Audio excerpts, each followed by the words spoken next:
ಸಂಸ್ಥೆಯ ಅಧ್ಯಕ್ಷರು, ಮಾಜಿ ಜಿಲ್ಲಾ ಪಂಚಾಯತಿ ಸದಸ್ಯರು, ನನ್ನ ಆತ್ಮೀಯರು ಆದಂತ ಶ್ರೀ ಪ್ರಕಾಶ್ ರಾಮಚಂದ್ರ ಅವರವರೇ, ರೋಟರಿ ಸಂಸ್ಥೆಯ ಅಧ್ಯಕ್ಷರಾದಂತ ಶ್ರೀನಿವಾಸ ರೆಡ್ಡಿ ಅವರೇ, ಹಿರಿಯರು, ನಮ್ಮ ತಂದೆ ಸಮಕಾಲೀನರು ಆದಂತ ನಾಗಿರೆಡ್ಡಿ ಅವರೇ, ಆತ್ಮೀಯ ಮಿತ್ರರು, ಇವತ್ತು ಈ ಒಂದು ಸೈಕಲ್ಗಳನ್ನ ವಿತರಣೆ ಮಾಡೋದಕ್ಕೋಸ್ಕರವಾಗಿ ದಾನವನ್ನ ಕೊಟ್ಟಂತ ಪ್ರಭಾಕರ್ ಅವರೇ, ನನ್ನ ವೃತ್ತಿಯಲ್ಲಿ ನನಗೆ ಹಿರಿಯರು ಆತ್ಮೀಯರು ಆದಂತ ಶ್ರೀ ನಮ್ಮ ರಾಜಣ್ಣ ಅವರೇ, ಹಾಗೂ ನಮ್ಮ ಕಾರ್ಯದರ್ಶಿ ರಘುನಾಥ ಅವರೇ, ನಮ್ಮ ಮುಷ್ಟೂರು ಗ್ರಾಮ ಪಂಚಾಯತಿ ಉಪಾಧ್ಯಕ್ಷರಾದಂತ ವರದಣ್ಣ ಅವರೇ, ನಮ್ಮ ದೈಹಿಕ ಶಿಕ್ಷಕರಾದಂತ ನಮ್ಮ ರಾಮಚಂದ್ರ ಅವರೇ, ಮತ್ತೆ ನಮ್ಮ ಬೈಕ್ನಲ್ಲಿ ನಮ್ಮ ಊರೇ ಬಹಳ ಜನ ಇದ್ದಾರೆ, ದಯವಿಟ್ಟು ಕ್ಷಮಿಸಿ. ಎಲ್ಲ ಈ ಭಾಗದ ಮುಖಂಡ್ರೆ, ಪ್ರಾಂಶುಪಾಲರೇ, ಆತ್ಮೀಯ ವಿದ್ಯಾರ್ಥಿ ಮಿತ್ರರೇ, ಪೋಷಕ ಬಂಧುವರೇ, ಹಾಗೂ ಇಲ್ಲಿನ ಉಪಾಧ್ಯಾಯ ಮಿತ್ರರೇ, ಇವತ್ತಂತೂ ನನಗೊಂದು ಬಹಳ ಸಂತೋಷವಾದಂತಹ ದಿನ. ಯಾಕೆ ಅಂತಂದ್ರೆ ಇವತ್ತು ಹಳ್ಳಿಗಾಡಿನಲ್ಲಿ ವಿದ್ಯೆ, ಹಳ್ಳಿನಲ್ಲಿ ಓದೋದಂದ್ರೆ ಅದೊಂದು ಬಹಳ ಕಷ್ಟಕರವಾದಂತಹ ವಿಚಾರ. ಅನೇಕ ವಿದ್ಯಾರ್ಥಿಗಳು ಓದೋದನ್ನ ಮಧ್ಯಕ್ಕೆ ಬಿಟ್ಟು ತಮ್ಮ ಮನೆಗಳಲ್ಲೇ ಇದ್ದೋಗುವಂತ ಪರಿಸ್ಥಿತಿಯನ್ನ ನಾವು ನೋಡ್ತಾ ಇದ್ದೀವಿ. ಹಾಗಾಗಿ ಅದರಲ್ಲೂ ಕೂಡ ಈ ರೀತಿಯಾದಂತ ಖಾಸಗಿ ವಿದ್ಯಾಸಂಸ್ಥೆಗಳನ್ನ ನಡೆಸ್ತಕ್ಕಂಥದ್ದು ಬಹಳ ಕಷ್ಟವಾದಂತ ವಿಚಾರ. ಇಂತಹ ಒಂದು ಪರಿಸ್ಥಿತಿನಲ್ಲಿ ಹೆಣ್ಣು ಮಕ್ಕಳಿಗೆ ಈ ರೀತಿಯಾದಂತಹ ಸೈಕಲ್ಗಳನ್ನ ಕೊಟ್ಟು ಪ್ರೋತ್ಸಾಹ ಮಾಡಿ ಶಾಲೆಗೆ ಬರಲಿಕ್ಕೆ ಅನುವು ಮಾಡಿಕೊಡ್ತಾ ಇರ್ತಕ್ಕಂಥದ್ದು ನಿಜಕ್ಕೂ ಕೂಡ ಬಹಳ ಒಂದು ಶ್ಲಾಘನೀಯವಾದಂತ ಕೃತ್ಯವನ್ನ ನೀವು ಮಾಡ್ತಾ ಇದ್ದೀರಿ. ಪ್ರಭಾಕರ್ ಅವರು ಹಾಗೂ ರೋಟರಿ ಸಂಸ್ಥೆಯವರು ಇಬ್ಬರೂ ಸೇರಿ ಈ ಒಂದು ಸೈಕಲ್ಗಳನ್ನ ವಿದ್ಯಾರ್ಥಿನಿಯರಿಗೆ ಕೊಡ್ತಾ ಇದ್ದಾರೆ. ಅವರಿಗೆ ನಾವು ಆಭಾರಿ ಅಂತೇಳಿ ಈ ಸಂದರ್ಭದಲ್ಲಿ ಹೇಳೋದಕ್ಕೆ ಇಚ್ಛೆ ಪಡ್ತಾ ಇದ್ದೀವಿ. ಬಂಧುಗಳೇ, ಖಾಸಗಿ ಶಾಲೆ ಅಂದಾಗ ನನಗೆ ಸ್ವಲ್ಪ ಹಿಂದಕ್ಕೆ ಹೋಗ್ಬೇಕು ಅನ್ಸುತ್ತೆ.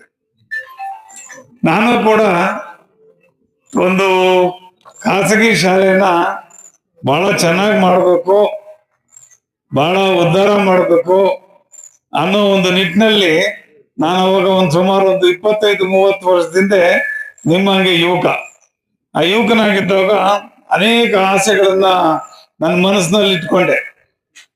ನಾನು ಇಲ್ಲೇ ನಮ್ಮ ಪಕ್ಕದಲ್ಲಿ ಇರ್ತಕ್ಕಂಥ ಬೈಲ್ಕೂರು ಶಾಲೆನ ಬಹಳ ಅಭಿವೃದ್ಧಿ ಮಾಡಬೇಕು, ಒಳ್ಳೆ ಸ್ಥಾಯಿಗೆ ತಗೊಂಡು ಹೋಗ್ಬೇಕು ಅಂತೇಳಿ ಪ್ರಯತ್ನ ಪಟ್ಟೆ.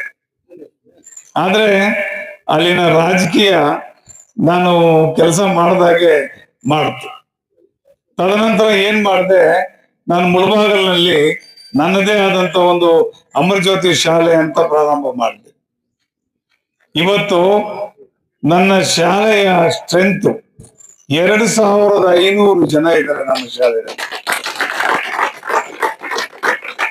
ನಮ್ಮ ಶಾಲೆಯಲ್ಲಿರ್ತಕ್ಕಂಥ ಉಪನ್ಯಾಸಕರು, ಉಪಾಧ್ಯಾಯರು 150 ಜನ ಸ್ಟಾಫ್ ಇದ್ದಾರೆ. ನೋಡಿ, ನಮ್ಮನ್ನ ಇಲ್ಲಿ ಬಿಟ್ಟಿದ್ರೆ ನಾವು ಇಲ್ಲಿ ಅಭಿವೃದ್ಧಿ ಮಾಡಿಕೊಂಡು ಇಲ್ಲಿ ಅಲ್ಲಿಗೆ ಹೋಗ್ತಾನೆ ಇರ್ಲಿಲ್ಲ, ನಮ್ಗೆ ಹೋಗುವಂತ ನೆಸೆಸಿಟಿನೇ ಇರ್ಲಿಲ್ಲ. ರಾಜಕೀಯದಿಂದ ನನ್ನನ್ನು ಇಲ್ಲಿ ತೆಗೆದು ನೀವು ಬೇಕಾಗಿಲ್ಲ ಅನ್ನೋ ಒಂದು ಸ್ಥಿತಿನಲ್ಲಿ ನಮ್ಮನ್ನ ಕಳಿಸಿದ್ರು. ಇವತ್ತು ನಂದೇ ಆದಂತ ಸ್ವಂತ ಶಾಲೆನ ನಾನು ಮಾಡ್ಕೊಂಡಿದ್ದೀನಿ. ಯಾಕೆ ಹೇಳ್ತಾ ಇದ್ದೀನಿ ಅಂತಂದ್ರೆ, ಈ ರೀತಿಯಾದಂತಹ ಖಾಸಗಿ ಶಾಲೆಗಳಲ್ಲಿ ಯಾವುದೇ ರಾಜಕೀಯ ಬರಬಾರದು. ಯಾವ ವ್ಯಕ್ತಿ ಈ ಒಂದು ಸಂಸ್ಥೆಗಾಗಿ ದುಡಿತಾ ಇರ್ತಾರೋ ಅಂತವರಿಗೆ ಪ್ರತಿಯೊಬ್ಬರು ಕೂಡ ನಾವು ಸಪೋರ್ಟ್ ಮಾಡ್ಬೇಕು. ಆವಾಗ ಇಂಥ ಶಾಲೆ ಅಭಿವೃದ್ಧಿ ಆಗೋಕೆ ಸರಿ ಹೋಗ್ತದೆ. ಹಾಗೇನೆ ಇಲ್ಲೇನು ಉಪಾಧ್ಯಾಯರು ಇರ್ತಾರೆ ಅಥವಾ ಪ್ರಾಂಶುಪಾಲರು ಇರ್ತಾರೆ, ಅವರಲ್ಲಿ ಸಾಮರಸ್ಯ ಇರಬೇಕು. ನೀವು ಈ ಸಂಸ್ಥೆ ಬೆಳೆಸೋದು ಬಹಳ ಕಷ್ಟ ಇದೆ. ಈ ಸಂಸ್ಥೆನ ಬೆಳೆಸಬೇಕಾದ್ರೆ ಒಂದು ಈ ಖಾಸಗಿ ಸಂಸ್ಥೆಯನ್ನೆಲ್ಲ ಆಡಳಿತ ಮಂಡಳಿಯಲ್ಲಿ ಒಮ್ಮತ ಇರಬೇಕು. ಮತ್ತೆ ಇಲ್ಲಿ ಏನು ಉಪಾಧ್ಯಾಯರು ಇದ್ದಾರೆ ಮತ್ತು ಮುಖ್ಯೋಪಾಧ್ಯಾಯರು ಇದ್ದಾರೆ, ಅವರಲ್ಲಿ ಸಾಮರಸ್ಯ ಇರಬೇಕು. ಒಬ್ಬರನ್ನೊಬ್ಬರು ಹೊಂದಾಣಿಕೆ ಮಾಡಿಕೊಂಡು ಈ ಸಂಸ್ಥೆಯನ್ನ ಅಭಿವೃದ್ಧಿ ಮಾಡೋ ಕಡೆ ನಿಮ್ ಗಮನ ಇರಬೇಕಾಗ್ತದೆ. ಆ ಸಂದರ್ಭದಲ್ಲಿ ಈ ಸಂಸ್ಥೆ ಅಭಿವೃದ್ಧಿ ಆಗ್ತದೆ. ಮನಸ್ಸಿದ್ರೆ ಮಾರ್ಗ ಇದೆ, ಮನಸ್ಸಿದ್ರೆ ಮಾರ್ಗ, ಮನಸ್ಸಿಲ್ಲದೆ ಇದ್ರೆ ಮಾರ್ಗಗಳೇ ಇರೋದಿಲ್ಲ. ನಮ್ಮ ಸ್ನೇಹಿತರೊಬ್ರು ಬೇವಳ್ಳಿಯವರು, ಡೆಕ್ಕನ್ ರಾಮಕೃಷ್ಣಪ್ಪ ಅಂತವ್ರು, ನಿಮ್ಗೆ ಏನ್ ಹೇಳ್ಕೊಟ್ಟಿದ್ದಾರೆ? ಮನಸ್ಸಿದ್ರೆ ನಮ್ ಬೇವಳ್ಳಿ ರಾಮಕೃಷ್ಣಪ್ಪ ಅವರು ಇನ್ನೊಂದು ಅದನ್ನ ಇಂಪ್ರೂವ್ ಮಾಡಿದ್ದಾರೆ. ಮನಸ್ಸಿದ್ರೆ ನೂರಾರು ಮಾರ್ಗ ಅಂತೆ. ಮನಸ್ಸಿದ್ರೆ ಏನು? ನೂರಾರು ಮಾರ್ಗ. ಅದಕ್ಕೆ ಮೊದಲು ಮನಸ್ಸು ಮಾಡ್ಬೇಕು. ನೀವು ಮನಸ್ಸು ಮಾಡಿದ್ರೆ ಎಂಥದ್ದನ್ನು ಕೂಡ ಸಾಧನೆ ಮಾಡುವಂತ ಶಕ್ತಿ ನಿಮ್ಮಲ್ಲಿದೆ. ಅದನ್ನ ನೀವು ಅರಿತುಕೋಬೇಕು. ಪ್ರತಿಯೊಬ್ರು ಅರಿತುಕೋಬೇಕು. ನಾವು ಮನಸ್ಸು ಮಾಡಿದ್ರೆ, ನಾವು ಈ ಒಂದು ಭಾಗಕ್ಕೆ ಒಳ್ಳೇದ್ ಮಾಡ್ಬೇಕು ಅಂದಾಗ ಡೆಫಿನೆಟ್ ಆಗಿ ನಾವು ಒಳ್ಳೇದ್ ಮಾಡ್ತೀವಿ. ನಮ್ಮ ಮನಸ್ಸೇ ಇಲ್ಲದೆ ಇದ್ರೆ ನಾವು ಒಳ್ಳೇದ್ ಮಾಡೋದು ಎಲ್ಲಿರುತ್ತೆ? ಇಂತಹ ಸಂಸ್ಥೆಗಳಲ್ಲಿ ರಾಜಕೀಯವನ್ನ ನಾವು ಬಿಡಬೇಕಾಗ್ತದೆ. ಮತ್ತೆ ಈ ಸಂಸ್ಥೆ ಉದ್ಧಾರಕ್ಕಾಗಿ ಇರ್ತಕ್ಕಂಥ ಎಲ್ಲ ರೀತಿಯ ಅನುಕೂಲಗಳನ್ನ ಕೂಡ ನಾವು ಮಾಡಿಸ್ಕೋಬೇಕಾಗ್ತದೆ. ಶಾಲೆಯ ಶುಚಿತ್ವ ಮಾಡ್ಬೇಕಾಗ್ತದೆ. ನಾನೊಂದು ಇಲ್ಲಿ ಬಂದಾಗ, ಮೊನ್ನೆ ನಾನು ಇಲ್ಲಿ ಬಂದಿದ್ದು ಬರೀ ಒಂದು 2 ತಿಂಗಳು 1 ತಿಂಗಳು ಮುಂದೆ ಇಲ್ಲಿ ಬಂದಾಗ ನಾನು ನೋಡಿದೆ, ನಾನು ರಾಮಚಂದ್ರ ಅವ್ರಿಗೆ ಹೇಳಿದೆ, ಎಷ್ಟು ಚೆನ್ನಾಗಿ ಜಾಗ ಇದೆ, ನೀವು ಎಷ್ಟು ಚೆನ್ನಾಗಿದೆ, ಯಾಕೆ ಸ್ವಲ್ಪ ಇನ್ನೂ ಅಭಿವೃದ್ಧಿ ಮಾಡಬೇಕಾಗಿತ್ತು ಅಂದೆ. ಕಾರಣಾಂತರಗಳಿಂದ ಆಗ್ಲಿಲ್ಲ ಅಂತ ಹೇಳಿದ್ರು. ಈಗ ನಾನೊಂದು ಪ್ರಥಮವಾಗಿ ಒಂದನ್ನ ಮಾಡ್ಕೊಡ್ಬೇಕು ಅಂತ ತೀರ್ಮಾನ ಮಾಡಿದ್ದೀನಿ. ಏನು ಅಂದ್ರೆ, ಪೂರ್ತಿ ಎಲ್ಲ ನಿಮ್ಮ ಇದನ್ನ ಕ್ಲೀನ್ ಮಾಡಿ ಇದಕ್ಕೆ ಸುಣ್ಣ ಬಣ್ಣ, ಕಾಂಪೌಂಡ್ಗೆ ಸುಣ್ಣ ಬಣ್ಣ ಹೊಡ್ಕೊಡ್ಬೇಕು ಅಂತ ತೀರ್ಮಾನ ಮಾಡಿದ್ದೆ. ಈ ಕಾರ್ಯ ಸೋಮವಾರದಿಂದಾನೇ ಪ್ರಾರಂಭ ಆಗ್ತದೆ. ಎಲ್ಲ ಕ್ಲೀನ್ ಮಾಡಿ ಎಲ್ಲಕ್ಕೂ ಒಂದು ರೂಪ ಕೊಡ್ಬೇಕು ಅಂತೇಳಿ ತೀರ್ಮಾನ ಮಾಡ್ಕೊಂಡಿದೀನಿ. ಅದನ್ನ ಜಾರಿ ಮಾಡೋದಂತೂ ಸೋಮವಾರದಿಂದ ಗ್ಯಾರಂಟಿ. ಮತ್ತೆ ಇನ್ನೊಂದು, ನಮ್ಮ ಸ್ನೇಹಿತರು ಹೇಳಿದ್ರು ವಾಟರ್ ಫಿಲ್ಟರ್ ಅಗತ್ಯತೆ ಇದೆ ಅಂತ. ಅದಕ್ಕೂ ಕೂಡ ನಮ್ಮ ರೋಟರಿ ಸಂಸ್ಥೆಯಿಂದ ಇವತ್ತೇ ನಾನು ನಿಮ್ಗೆ ಮಾತು ಕೊಡ್ತಾ ಇದ್ದೀನಿ. ಮತ್ತೆ ನಮ್ಮ ರಮೇಶ್ ಅವ್ರಿಗೆ ಹೇಳ್ತಾ ಇದ್ದೀನಿ, ಅದೆಷ್ಟು ಖರ್ಚಾದ್ರೂ ಕೂಡ ನಮ್ಮಿಂದ ನಾವು ಬರೆಸ್ತೀವಿ. ನಾನು ಪ್ರಭಾಕರ್ ಅವರು ಬರೆಸ್ತೀವಿ. ಅದನ್ನ ನೀವು ರೆಡಿ ಮಾಡಿ, ಆದಷ್ಟು ಬೇಗ ರೆಡಿ ಮಾಡಿ. ಹಣ ಏನಿದೆ ನಮ್ಮ ಕಡೆಯಿಂದ ಏನ್ ಕಟ್ಬೇಕು, ನಾನು ಮತ್ತು ನಮ್ಮ ಪ್ರಭಾಕರ್ ಅವರು ಅದನ್ನ ಕಟ್ತೀವಿ ಅಂತೇಳಿ ಈ ಸಂದರ್ಭದಲ್ಲಿ ನಾನು ಹೇಳೋದಕ್ಕೆ ಇನ್ನೊಂದು ಪ್ರಮುಖವಾದಂತ ಇದನ್ನ ಕೊಟ್ಟಿದ್ದಾರೆ ಡಿಮ್ಯಾಂಡ್ ಅನ್ನ. ಅದು ನಮ್ಮ ಒಂದು ವ್ಯಾಪ್ತಿನಲ್ಲಿಲ್ಲ, ಅದು ಶಾಸಕರ ವ್ಯಾಪ್ತಿನಲ್ಲಿದೆ. ಶಾಸಕರಿಗೆ ಇದನ್ನ ಮನದಟ್ಟು ಮಾಡ್ತೀವಿ. ಇದನ್ನ ಮನದಟ್ಟು ಮಾಡಿ, ಇಲ್ಲಿ ನೆಸೆಸಿಟಿ ಇದೆ, ಇಲ್ಲಿ ದಯವಿಟ್ಟು ಹಾಕೊಡಿ ಅಂತೇಳಿ ಅವ್ರಿಗೆ ಮನದಟ್ಟು ಮಾಡ್ಕೊಡ್ತೀವಿ ಅಂತ ಈ ಸಂದರ್ಭದಲ್ಲಿ ನಾನು ಹೇಳೋದಿಕ್ಕೆ ಇಚ್ಛೆ ಪಡ್ತಾ ಇದ್ದೇನೆ. ಮತ್ತೊಂದು, ನಾನು ನಮ್ಮ ಉಪನ್ಯಾಸಕರಲ್ಲಿ, ಉಪಾಧ್ಯಾಯರಲ್ಲಿ ವಿನಂತಿ ಮಾಡ್ಕೊಳ್ಳೋದು ಏನು ಅಂತಂದ್ರೆ, ಈ ಶಾಲೆಯಲ್ಲಿ ಏನು ಮಕ್ಕಳನ್ನ ಜಾಸ್ತಿ ಸೇರಿಸ್ಕೊಳ್ತಕ್ಕಂಥದ್ದು ನಿಮ್ಮೆಲ್ಲರ ಜವಾಬ್ದಾರಿ. ಯಾಕೆಂದ್ರೆ ನೀವು ಇಲ್ಲಿ ಕೆಲಸ ಮಾಡ್ತಕ್ಕಂಥವ್ರು, ಪ್ರಥಮ ಆದ್ಯತೆ ನಿಮ್ದು ಇರ್ತದೆ, ಹಾಗೇನೆ ಆಡಳಿತ ಮಂಡಳಿದು ಇರ್ತದೆ.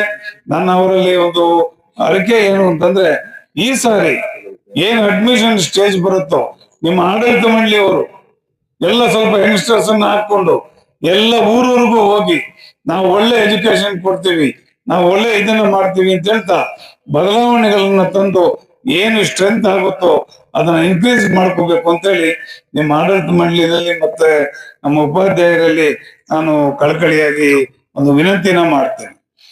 ಇರ್ಬೋದು, ನಮಗ್ ಸ್ಟ್ರೆಂತ್ ಕಮ್ಮಿ ಆಗ್ಬೋದು, ಅಮರ ಜ್ಯೋತಿಗೆ ಏನ್ ತೊಂದರೆ ಇಲ್ಲ. ಯಾವ್ದೋ ಒಂದ್ ಕಡೆಯಿಂದ ಬರ್ತಾರೆ, ಯಾವ್ದೋ ಒಂದ್ ಕಡೆ ನಾವು ತಾಲೂಕಿನಲ್ಲಿ ಜಿಲ್ಲೆಯಿಂದ ಕೂಡ ಬರ್ತಾರೆ ನಮ್ಮ ಶಾಲೆಗೆ, ತಾಲೂಕಿನಿಂದ ಎಲ್ಲ ಕೂಡ ಬರ್ತಾರೆ. ನಮಗೆ ಪರ್ಟಿಕ್ಯುಲರ್ ಆಗಿ ಈ ಏರಿಯಾದಲ್ಲಿರ್ತಕ್ಕಂಥವ್ರಿಗೆ ಒಳ್ಳೆ ಎಜುಕೇಶನ್ ಕೊಟ್ಟು, ಒಳ್ಳೆ ರಾಧಾಕೃಷ್ಣ ಪ್ರೌಢಶಾಲೆ ಬಹಳ ಚೆನ್ನಾಗಿದೆ ಅಂದ್ರೆ ನಮಗೂ ಸಂತೋಷ. ಯಾಕೆಂತಂದ್ರೆ ನಾವು ಕೂಡ ಈ ಭಾಗದವರು, ಈ ಭಾಗದ ಮಕ್ಕಳು, ಈ ಭಾಗದ ಬಡವರು, ಈ ಭಾಗದ ಶೋಷಿತರು ಎಲ್ಲರೂ ಕೂಡ ಇಲ್ಲಿ ಓದುವಂತದ್ದಾಗ್ಬೇಕು ಅಂತೇಳಿ ನಮ್ಮ ಭಾವನೆ. ಆ ಒಂದು ನಿಟ್ಟಿನಲ್ಲಿ ನಮ್ಮ ರೋಟರಿ ಸಂಸ್ಥೆಯಿಂದ ಆಗ್ಲಿ, ನಮ್ಮ ವೈಯಕ್ತಿಕವಾಗ್ಲಿ ಯಾವುದೇ ರೀತಿಯ ಸಹಕಾರ ಕೊಡೋದು ಕೂಡ ನಾವು ಹಿಂದೆ ಹೋಗೋದಿಲ್ಲ. ಆದ್ರೆ ಉಪಯೋಗಿಸ್ಕೊಳ್ತಕ್ಕಂಥದ್ದು ನಿಮಗ್ ಬಿಟ್ಟಿರ್ತಕ್ಕಂಥದ್ದು. ಈಗ ನಮ್ಮವರು ಸೈಕಲ್ಗಳನ್ನ ಕೊಡ್ತಾ ಇದ್ದಾರೆ. ಅದೇ ರೀತಿ ಇಲ್ಲಿ ಬೇಕಾಗಿರ್ತಕ್ಕಂಥ ಮೂಲಭೂತ ಸೌಕರ್ಯಗಳನ್ನ ನೀವು ಕೇಳಿದ್ರೆ ಅದನ್ನ ಕೊಡಿಸ್ಕೊಡಕ್ ಸದಾ ಸಿದ್ಧವಿದ್ದೀವಿ. ನೀವು ಏನು ಮಕ್ಕಳು ಇವತ್ತು ಸೈಕಲ್ಗಳನ್ನ ನೀವು ತಗೋತಾ ಇದ್ದೀರೋ, ಇವರು ಒಂದನ್ನ ನೀವು ಪ್ರತಿಜ್ಞೆ ಮಾಡ್ಬೇಕಾಗ್ತದೆ. ಮಾಡ್ತೀರಾ? ಮಾಡಲ್ಲ? ಏನ್ ಪ್ರತಿಜ್ಞೆ ಹೇಳಿ, ಏನ್ ಹೇಳ್ಬೋದು? ನಾನು ಎಕ್ಸ್ಪೆಕ್ಟ್ ಮಾಡಿ ಎಲ್ಲಾ ಡಿಸ್ಟಿಂಕ್ಷನ್ ಬರ್ಬೇಕು ಮುಂದಕ್ಕೆ SLC ನಲ್ಲಿ. ಮಾಡ್ತೀರಾ? ಹೇಳಿ ಜೋರಾಗಿ. ಎಲ್ರೂ ಕೂಡ ಡಿಸ್ಟಿಂಕ್ಷನ್ ಬಂದ್ರೆ ನಿಮ್ಮ ಶಾಲೆಯ ಒಂದು ಗೌರವ ಕೂಡ ಹೆಚ್ಚಾಗ್ತದೆ, ಮತ್ತೆ ಎಲ್ಲರೂ ಒಳ್ಳೇದಾಗ್ತದೆ ಅಂತ ಹೇಳ್ತಾ, ಇನ್ನೊಂದು ನಮ್ಮ ರೋಟರಿ ಸಂಸ್ಥೆ ರೈತರಿಗೆ ಅನುಕೂಲವಾಗ್ತಕ್ಕಂಥ ಒಂದು ಪ್ರಾಜೆಕ್ಟ್ ಅನ್ನ ಈಗ ಮಾಡ್ತಾ ಇದೆ. ಅದೇನು ಅಂತಂದ್ರೆ ಉಚಿತವಾಗಿ ಹಸುಗಳನ್ನ ರೋಟರಿ ಸಂಸ್ಥೆಯಿಂದ ಫಲಾನುಭವಿಗಳಿಗೆ ಕೊಡ್ತಕ್ಕಂಥದ್ದು. ಅಂದ್ರೆ ಎಲ್ರಿಗೂ ಕೊಡಕ್ಕಾಗಲ್ಲ, ಯಾಕೆಂತಂದ್ರೆ ನಮ್ಮ ಒಂದು ಕಡೆಯಿಂದ 30,000 ರೂಪಾಯಿ ನಾವು ಕೊಡ್ಬೇಕಾಗ್ತದೆ. ರೋಟರಿ ಸಂಸ್ಥೆಯಿಂದ 30,000 ರೂಪಾಯಿ ಕೊಡ್ತಾರೆ. 60,000 ರೂಪಾಯಿ ಒಂದು ಹಸು ತೆಗೆದು ಒಂದು ಉಚಿತವಾಗಿ ಕೊಡ್ತಾರೆ. ನಮ್ಮ ಈಗಾಗಲೇ ನಮ್ಮ ಪ್ರಭಾಕರ್ ಅವರು 50 ಒಟ್ಟಿಗೆ 50 ರೋಟರಿ ಸಂಸ್ಥೆ ಕಡೆಯಿಂದ 50 ಆಗಿದೆ. ಪ್ರಭಾಕರ್ ಅವರು 4 ಹಸುಗಳಿಗೆ ಈಗಾಗಲೇ ದುಡ್ಡು ಕಟ್ಟಿದ್ದಾರೆ. 4 ಫಲಾನುಭವಿಗಳಿಗೆ ನೆಕ್ಸ್ಟ್ ನಿಮ್ಗೆ ಹಸುಗಳನ್ನು ಕೂಡ ಕೊಡ್ತಾ ಇದ್ದಾರೆ. ಒಟ್ನಲ್ಲಿ ಹೇಳ್ಬೇಕು ಅಂತಂದ್ರೆ ನಿಮ್ಗೆ ಯಾವ್ದೋ ಒಂದು ಒಳ್ಳೆ ಅದೃಷ್ಟ ಆಗಿದೆ. ಪ್ರಭಾಕರ್ ಅವರು ಎಲ್ಲ ಒಳ್ಳೆ ಕೆಲಸಗಳು ಮಾಡ್ತಾ ಇದ್ದಾರೆ. ನಮ್ಮ ಪಂಚಾಯತಿಗೆ ಯಾರೋ ಸಿಗ್ಲಿಲ್ಲ ಅಂತ ಅವರು. ಅದರಿಂದ ಅವರು ಪ್ರಭಾಕರ್ ಅವರು ಇನ್ನೂ ಚೆನ್ನಾಗಿ ಬೆಳೀಲಿ, ಒಳ್ಳೇದಾಗ್ಲಿ ಅವ್ರಿಗೆ. ಇನ್ನೂ ಯಥೇಚ್ಛವಾಗಿ ಈ ರೀತಿ ಕೊಡುಗೆ ದಾನಿಯಾಗಿ ಕೊಡ್ಲಿ ಅಂತ ಹೇಳ್ತಾ ನಾನು 2 ಮಾತನ್ನ ಮುಗಿಸ್ತಾ ಇದ್ದೇನೆ. ಜೈ ಹಿಂದ್, ಜೈ ಕರ್ನಾಟಕ.